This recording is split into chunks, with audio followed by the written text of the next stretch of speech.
ऋषि हमारे बार-बार मना करने पे भी आपका सिद्धांत बताने पर भी कि यहाँ केवल भगवत प्राप्ति का ही प्रश्न हो। कोई प्रश्न आते हैं कि मैं बीमार इन्हीं में से 4-5 प्रश्न ऐसे हैं कि मैं बीमार हूँ, कृपा कीजिए, मेरा भविष्य कैसा हो, मेरी नौकरी लग जाए। ये महाराज जी इसमें सबके लिए आपका क्या उपदेश? हाँ, ठीक है, सबके अंदर भावना होती है कि भगवान या संत जनों के पास जाकर हमारी समस्याओं का समाधान हो, उनका अच्छा विचार है। पर पहली बात तो हमारे में सामर्थ्य नहीं है ऐसी, हम अपने में सामर्थ्य नहीं देखते कि हम किसी की कामनाएँ पूर्ण कर सकें। क्योंकि भगवद आश्रित हैं, प्रेम समुद्र करुणा निधान भगवान सबका मंगल करते हैं। उन्हीं के नाम का जप करो, उन्हीं के चरणों का आश्रय ले लो, तो तुम्हारी कोई भी कामना ऐसी नहीं है जो पूर्ण ना हो जाए। पर क्या है कि हम लोग पापाचरण नहीं छोड़ते। जैसे लोग कहते हैं ना कि भई हमने देखा नाम जप करके 10-5 दिन या कुछ हमारी कामना पूर्ण नहीं हुई।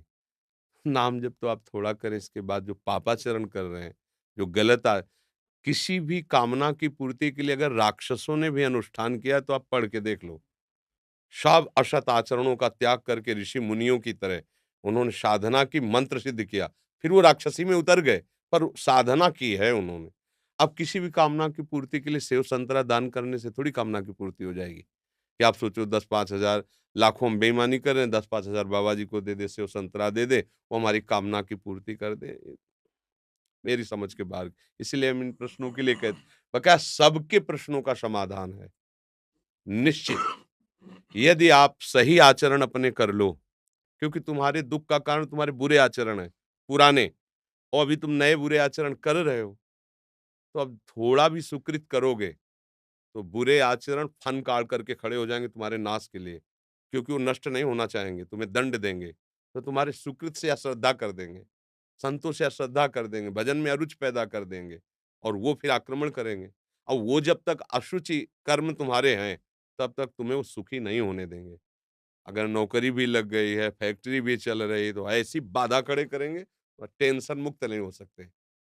तब लगी कुशल न जीव को सपने मन विश्राम, जब लगी भजत न राम को शोक धाम तज काम।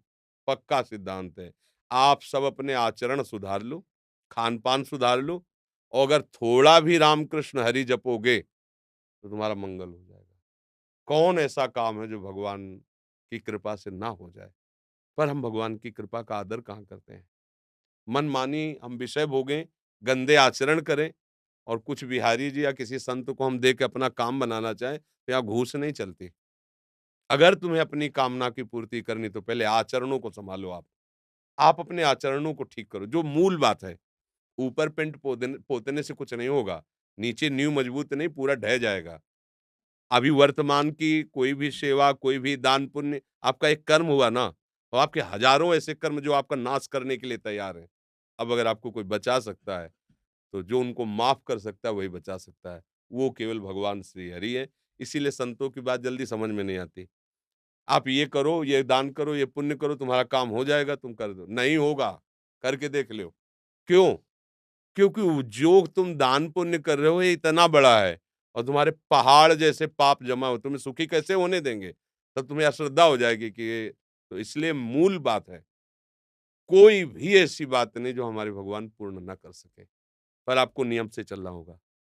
आप शराब पियो, मुर्गा बकरा खाओ, व्यभिचार करो पाए माई माई बहन से, चोरी करो, हिंसा करो, और आप सोचो उससे कुछ हम धन दान करके या कोई हमारी कोई कामना की पूर्ति करने में समर्थ नहीं भगवान के सिवा।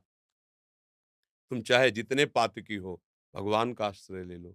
जिनका चरण धुवन गंगा जी हैं, जिनके चरणों का चिंतन कर कर बड़े-बड़े महात्मा हो गए, उन्हीं से तुम्हारा मंगल होगा, और कहीं मंगल हो जाए ऐसी हमारी भावना नहीं है। क्योंकि संत भगवान की ही यश का गान करते हैं। उन्हीं के नाम के प्रभाव से किसी में कुछ भी जो दिव्यता आती है, वो उन्हीं से आती है। तो अगर आपको संतों के पास जाने का लाभ लेना है, तो श्री हरि की शरण में हो जाओ अंदर से।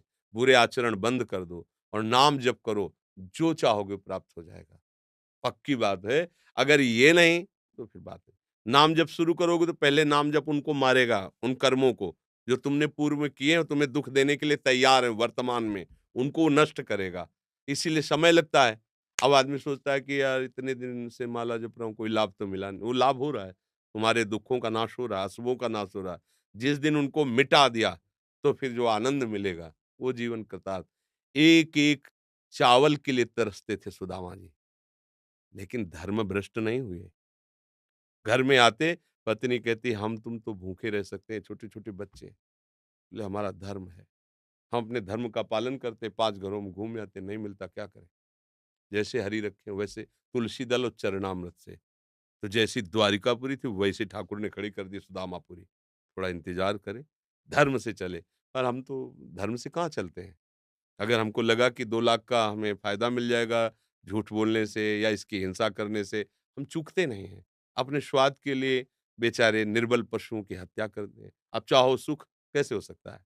करो कुकर्म, पापाचरण करो, मनमानी आचरण करो, इसके बाद सुख चाहो ऐसा कैसे हो सकता है?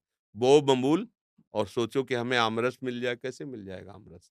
तुमने बबूल बोया तो वही काटना पड़ेगा। अब वो नाटक में फँसे हुए हमारी वृत्तियाँ हैं तो हमको कोई बड़ा मतलब कैसे तुम्हें बताएँ? बिल्कुल उसको परिचय नहीं भगवान का और जाते हैं लोग, हमारा दुःख दूर कैसे हो? बोले तुम्हें एकांतिक तुम्हें बलि देनी पड़ेगी, तुम्हें ये करना पड़ेगा। अरे यार! कैसे कैसे पागल बना रहे हो? किसी की हत्या करके, किसी की हिंसा करके, किसी से व्यभिचार करके, किसी का मंगल होने वाला है, खुद पता नहीं उसको मंगल किसे कहते हैं।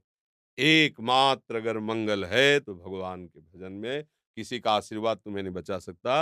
हमारी बात पक्की मान लो। तुम्हारा आचरण ही तुम्हें बचाएगा। ये बार-बार हम तुम्हें कह रहे हैं। अगर तुम गलत करते हो तो तुम्हें कोई नहीं बचा सकता। और अगर तुम सही से चलते हो तो तुम्हें कोई नहीं मिटा सकता, कोई गिरा नहीं सकता क्योंकि भगवान वहीं देख रहे हैं जहाँ आप हो। आजकल हमारे लोगों की क्या बुद्धि है, हम तो खूब भोग भोगे मनमानी और ये साधु महात्मा जो भजन करते हैं ना, इनको कुछ दे देंगे बेचारे, वो भजन करके हमारा सब कुछ सुधारते रहेंगे। ऐसा कभी हुआ है? कभी हो सकता है? नहीं हो सकता। अगर ऐसा कहीं है, वो नहीं है, जो होना चाहिए वो नहीं है। एक ही बात है, आप अपने को सुधार लीजिए, आप अपने आचरण पवित्र कीजिए और नाम जप कीजिए, सब ठीक हो जाएगा। समय लगेगा, पर जब दीपक की तरह जलोगे, कुल परंपरा तक चलते रहोगे और एकदम हाइलोजन की तरफ फ्यूज हो जाओगे। अधर्म क्या करता है? हाइलोजन की तरह अरे फटाफट गाड़ी आई, फटाफट रुपया, पैसा और सब और फिर क्या हुआ? पूरा परिवार गाड़ी की चटनी बन गया। अरे बोले हो गया। ये अधर्म है। ऐसे ऊपर ले जाएगा तो आपको लगेगा बहुत ऊँचाई पे नहीं, ऊपर से छत से फेंके जाओगे तुम ऊँचाई से और धर्म से चल रहा है ना, हो सकता है कि उसको घी लगाने को ना मिले रोटी में, लेकिन उसके बच्चे स्वस्थ होंगे। उसका परिवार शांत होगा, आनंद होगा, धीरे-धीरे वो बढ़ेगा। भजन कर रहा है, सत्य से चल रहा है, आज दुखी है, एक दिन वो सुखी हो जाएगा। अधर्म से चल रहा है, पापाचरण कर रहा है, आज वो बढ़िया-बढ़िया तुम्हें दिखाई दे रहा है, एक दिन मिट्टी में मिल जाएगा। अब ये बातें तो चुभने वाली हैं, तो ये बातें सबको पसंद नहीं आती हैं। कितना नाटक है। तुम करो पाप और तुम्हारे को सुख मिल जाए, कैसे हो सकता है भाई, कैसे हो सकता है? बस हम कुछ दे देंगे। अगर साधु तुमसे लेने के लिए चाह कर रहा है, तो तुमसे ज़्यादा गिरा हुआ तो वही बात है ना। तुम उसके दाता हुए, वो तुम्हारा भिखारी हुआ। केवल आचार्यों ने रोटी माँगने का आदेश किया है, विरक्त भाव से रोटी माँगकर पेट भर सकते हैं। ऐसे प्रभु की प्रेरणा से वो यहीं वही रखेगा जिसकी प्रभु प्रेरणा कर रहे हैं, अन्यथा यहाँ नहीं। तुम्हारी ताकत नहीं कि तुम निकाल के रख सको। प्रभु अगर रख दिया है और प्रभु की प्रेरणा नहीं हुई है, तो शाम तक उसको नष्ट कर दिया जाएगा। शाम तक उसे बिल्कुल नष्ट कर दिया जाए। कई बार हमने देखा प्रभु की लीला, कि ऐसा बिना फेंकवा दो, तुरंत फेंको, यमुना जी में जाकर तुरंत फेंको, हटाओ इसको, तुरंत यहाँ से हटाओ। भगवान के आश्रित होने पर ही काम बनेगा, पापाचरण करके ठगा नहीं जा सकता संत महात्माओं को, जो भगवत मार्ग के पथिक हैं। और अगर वो उनको ये है कि आपसे कुछ लेके, तो उनके पास है ही नहीं कुछ, क्या देंगे आपको? कभी भ्रमित मत हो, किसी के आशीर्वाद की इच्छा मत करो। ये बात तुम्हें अच्छी नहीं लगेगी पर हम बता रहे हैं। अगर आप सच्चे आचरण से चलोगे, नाम जप करोगे, सबकी कृपा आपके ऊपर होगी, आशीर्वाद माँगने की ज़रूरत नहीं। जहाँ पर कृपा राम की होई, तहाँ पर कृपा करे सब कोई। अब तुम करो गंदे आचरण, मनमानी, धर्म विरुद्ध आचरण और कोई तुम्हें बचा ले, बिल्कुल नहीं। संतों का उपहास किया, पेट में कढ़ाई बाँध करके, द्वारिकापुरी में, उन्हीं के परिवार में, भगवान के शाप दिया तुम्हारे कुल का नाश कर, भगवान ने बिल्कुल नहीं मिटाया।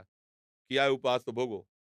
भगवान हैं, वो ऐसे जरा में 1 सेकंड में सब मिटा सकते थे।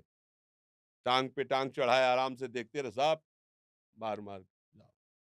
जब वो अपने परिवार के आचरण का जब फल आया तो नहीं बचाया, तो तुम्हें कैसे बचा लेंगे? तुम आचरण सही करो, तब तुम किसी से आशीर्वाद की ज़रूरत नहीं है। ये जो है ना, आज बाबा जी ने आशीर्वाद दे दिया हाँ, ये आशीर्वाद मान लो, हमारी बात मान लो, हरि के चरणारविंद का आश्रय ले लो, प्रणत कामदम पद्मजार्चितम धरणिमंडनम ध्येयमापदि। जिनके चरण चिंतन करने वालों के लिए कल्पतरु के समान है। आप हरि चरणों का चिंतन कीजिए, हरि स्मृति सर्व विपद विमोक्षणम। कोई विपत्ति तुम्हें परास्त नहीं कर सकती। आएगी, परास्त नहीं कर पाएगी।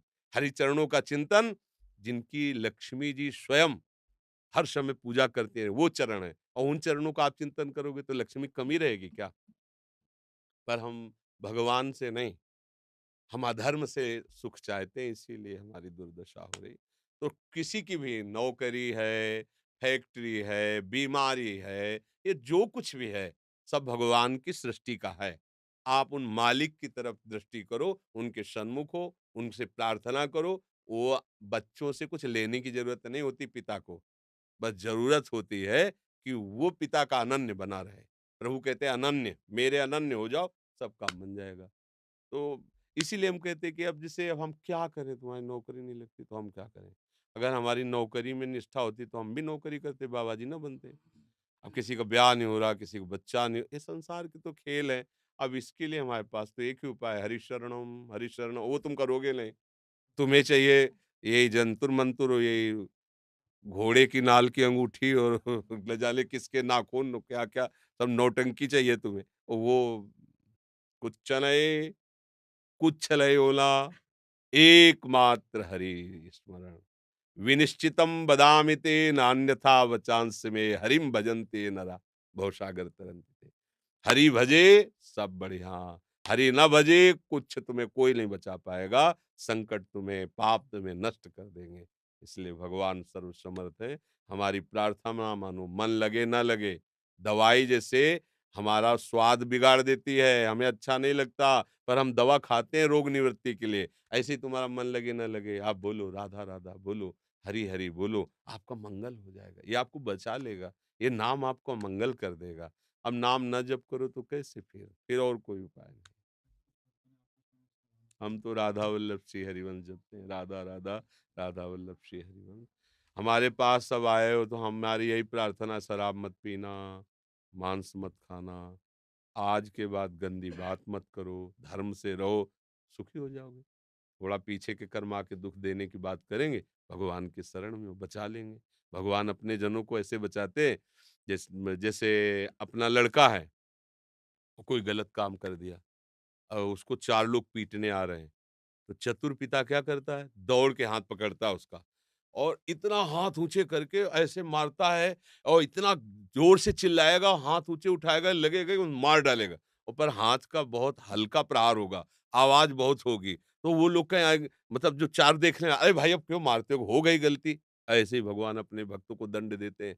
भयंकर अपराध है, वो दिखाई दे रहा है बड़ा होके आएगा, तो ऐसे हल्के से निपाट देते हैं। रक्षा करो सदा तिनके रखवारी, जिम बालक राखे महतारी। वही हमें बचा सकते हैं, दूसरा भाई कोई नहीं।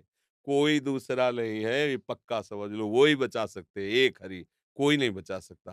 पूरा परिवार लग कर के गजराज को बचाने की कोशिश की, हजारों हाथी हाथिनियां, नहीं बचा पाए। जब उसने देखा मेरा भी बल नहीं, मेरा परिवार सब छोड़ के चला गया, पुकारा हरि, पूरा नाम नहीं हो पाया था कि हरि आ गए, सुदर्शन चक्र से ग्राह को मार कर गजराज को बांध दिया। सब पूरा सभा बैठी हुई है, कोई रक्षा द्रौपदी की नहीं कर पाया। जे ही पुकारा हे कृष्ण द्वारिका, यही भगवान वस्त्र बन गए।